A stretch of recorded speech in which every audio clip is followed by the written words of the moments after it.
दोस्तों, IAS officer की गाड़ी से नीली और पीली बत्ती तो हट चुकी है, लेकिन इस सर्विस का क्रेज कभी खत्म होने वाला नहीं है, क्योंकि यह देश की सबसे बड़ी सरकारी नौकरी है। इस वीडियो का टॉपिक है how to become an IAS officer. IAS कैसे बने, इसके लिए क्या क्वालिफिकेशन की ज़रूरत है, क्या परसेंटेज रिक्वायर्ड है, कब फॉर्म भर सकते हैं, एग्ज़ाम के कितने स्टेज होते हैं, कितनी बार अटेम्प्ट दे सकते हैं, कट ऑफ क्या है और इसके लिए क्या पढ़ाई की जाए। मतलब फॉर्म भरने से लेकर इंटरव्यू तक का बात की। अगर कोई बोले कि आईएएस का एग्ज़ाम देना है तो यह गलत है। दरअसल यह सिविल सर्विस एग्जामिनेशन है। इसमें आईएएस, आईएफएस, आईपीएस सहित कुल 24 तरह की सर्विसेज के लिए सिलेक्शन होता है। इस एग्ज़ाम को यूपीएससी कंडक्ट करवाता है, मतलब यूनियन पब्लिक सर्विस कमीशन। यह एक कॉन्स्टिट्यूशनल बॉडी है। सवाल यह है कि जितने भी आईएएस और आईपीएस बनते हैं, उन्हें जॉब किस चीज़ की मिलती है, किस विभाग में काम करते हैं। तो जितने भी DM, commissioner, deputy commissioner, department के हेड होते हैं, वे सभी आईएएस होते हैं। विभाग के सेक्रेटरी, प्राइम मिनिस्टर के सेक्रेटरी आदि। आईपीएस कैडर के लोग पुलिस में अफसर बनते हैं। अब आपको सिविल सर्विस एग्ज़ाम कैलेंडर दिखाता हूँ। एक साल पहले ही पूरा कैलेंडर आ जाता है। इससे पता चलता है कि कब कौन सा एग्जामिनेशन है और कब फॉर्म भरना है। एज क्राइटेरिया को लेकर ज़्यादातर स्टूडेंट्स में कन्फ्यूजन रहता है।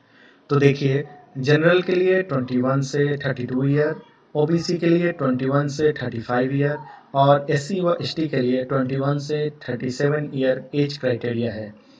अगर आप जम्मू एंड कश्मीर से हैं तो इसमें जनरल के लिए मैक्सिमम 37 एज है।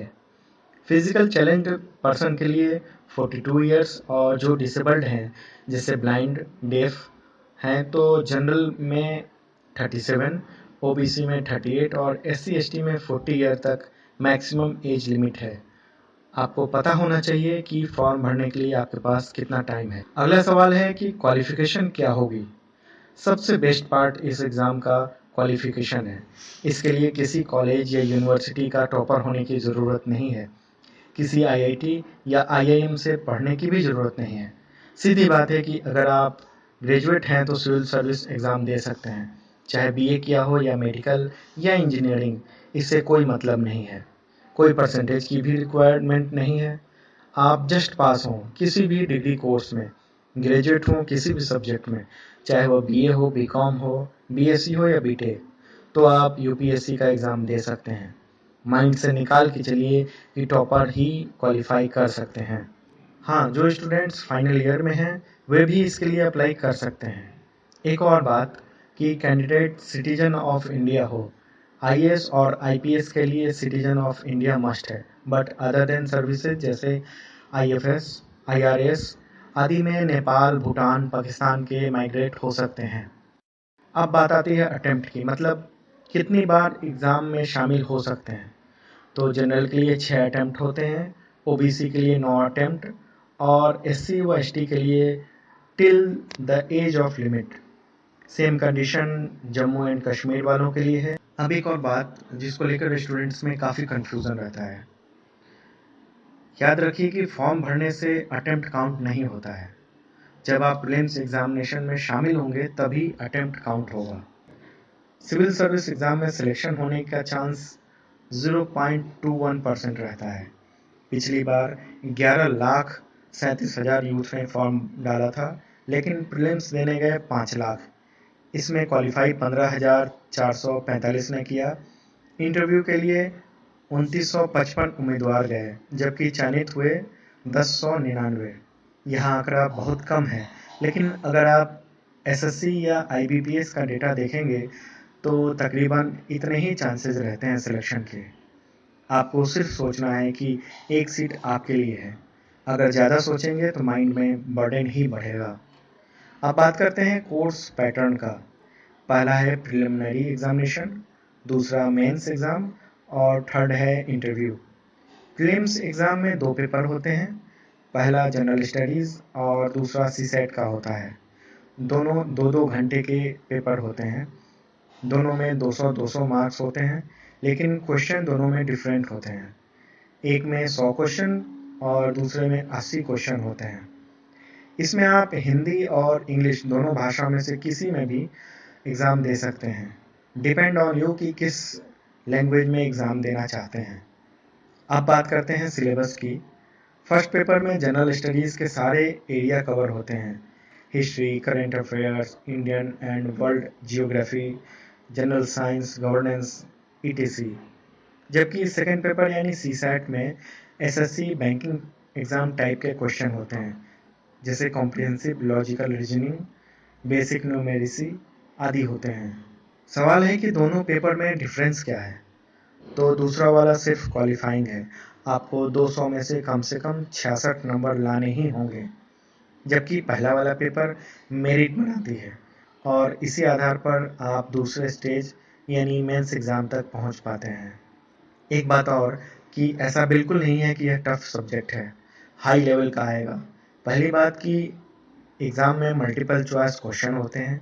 दूसरी बात, इसमें 10th 11th 12th का ही पूछा जाता है। इसका मेन पार्ट करेंट अफेयर्स होता है। आपको डे टू डे लाइफ से क्वेश्चन होंगे। इसके लिए 11वीं 12वीं के बुक और मार्केट में बहुत सारी बुक आती हैं जनरल एप्टीट्यूड और करंट अफेयर्स के रिगार्डिंग। आप ज़्यादा से ज़्यादा न्यूज़पेपर पढ़िए। ऐसा नहीं है कि मंथ के एंड में कोई मैगज़ीन ले ली और पढ़ लिया। नहीं, इससे नहीं होगा। अब सवाल है कि सिविल सर्विस एग्ज़ाम के फर्स्ट स्टेज को पार करने के लिए कितना कट ऑफ बनता है। पिछले एग्ज़ाम में जनरल का कट ऑफ 116, ओबीसी का 110, एससी का 99 और एसटी का 96 था। इसमें सेकेंड पेपर का मार्क्स नहीं जुड़ा है। अब बात करते हैं मेंस एग्जामिनेशन की। इस सेकेंड स्टेज में आपका फ्यूचर डिसाइड होगा, क्योंकि इसी के मार्क्स काउंट होते हैं। एक बात और कि प्रीलिम्स के मार्क्स काउंट नहीं होते हैं, यह केवल सेकेंड स्टेज तक जाने की प्रक्रिया है। मेंस एग्ज़ाम में टोटल 9 पेपर देने हैं। इसका टोटल मार्क्स 1750 रहेगा। इसमें आपको 9 में से 7 सब्जेक्ट पर ज़्यादा फोकस करना है, क्योंकि जो मेरिट बनाई जाती है वह 7 सब्जेक्ट से आती है। इसके अलावा क्वालिफाइंग पेपर होते हैं, इसके मार्क्स काउंट नहीं होते हैं, लेकिन आपको 33% नंबर लाना ही पड़ता है। इसमें एक पेपर इंग्लिश का होता है जबकि दूसरा लैंग्वेज का होता है, मतलब दोनों ही लैंग्वेज के होते हैं।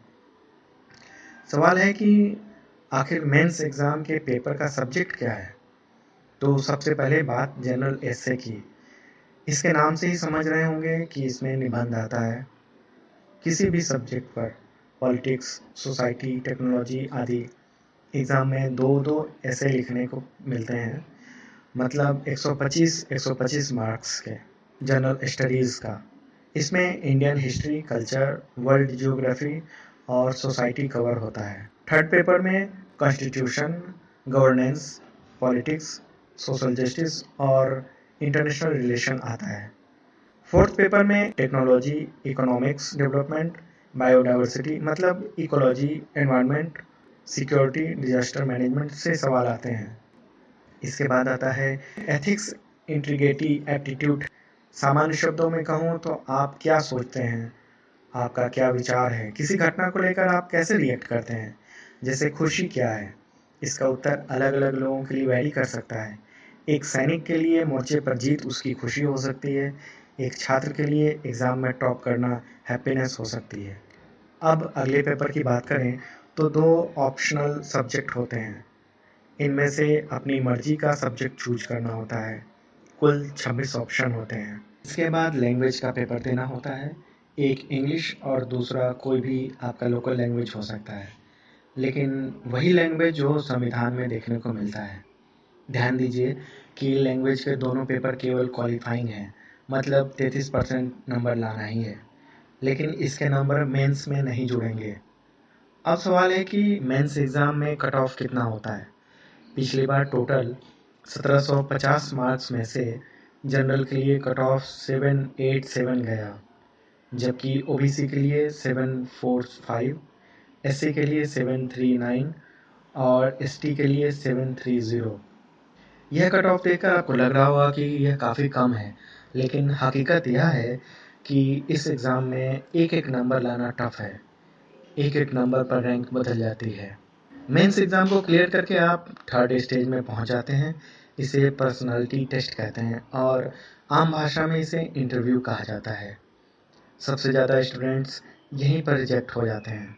जिन लोगों ने इंटरव्यू दिए हैं उनका कहना है कि lack of confidence, way of talking पर मामला गड़बड़ हो जाता है। सिविल सर्विस एग्ज़ाम के लिए पिछली बार कितना कट ऑफ रहा? तो जनरल के लिए 988, ओबीसी के लिए 951, एससी के लिए 937 और एसटी की बात करें तो 920 कट ऑफ गया। 2025 मार्क्स में से निकल कर आया है, जो मेंस और इंटरव्यू के मार्क्स हैं। अब सवाल उठता है कि कुल कितने सिलेक्शन हुए? तो पिछले एग्जामिनेशन यानी 2016 में टोटल 1099 सिलेक्शन हुए। इनमें 500 जनरल, 347 ओबीसी, 163 एससी और 89 एसटी में। अब देखिए कि किस कैटेगरी में कितना सिलेक्शन हुआ, मतलब कितने लोग आईएएस बने।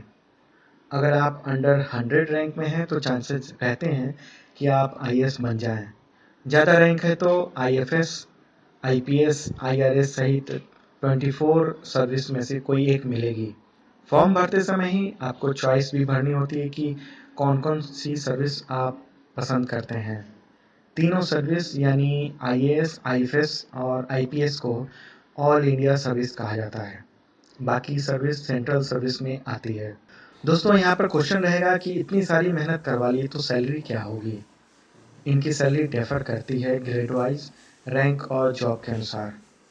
जैसे डीएम का पे स्केल 50,000 से 1.5 लाख, मंत्री के सचिव या विभाग के प्रमुख सचिव को 1 लाख से 2 लाख, चीफ सेक्रेटरी को 2 लाख और कैबिनेट सेक्रेटरी को 2.5 लाख मिलता है। अब मुद्दे की बात पे आते हैं कि तैयारी के लिए स्ट्रेटजी क्या बनाई जाए। मेरा मानना है कि आप सबसे पहले सब्जेक्ट के बारे में पूरी जानकारी इकट्ठा करो, पूरा सिलेबस पढ़ो, टॉपर्स की बातें सुनो, लेकिन उसी को फॉलो करके आगे नहीं बढ़ना है। सबकी सुनो और अपने मन की स्ट्रेटजी तैयार करो, क्योंकि हो सकता है कि जो सब्जेक्ट टॉपर का है वह आपके मनपसंद ना हो। और हाँ, सिविल सर्विस की तैयारी सिर्फ इसलिए मत कीजिए कि किसी ने आपको सलाह दी है। यह आवाज़ आपके मन से आनी चाहिए, तभी आप दिल और दिमाग से इस एग्ज़ाम को पास कर पाएंगे। दोस्तों, यह वीडियो अगर आपको अच्छा लगा हो तो तुरंत लाइक बटन दबाइए। दूसरों को भी सिविल सर्विस के बारे में बताना चाहते हैं तो शेयर कीजिए।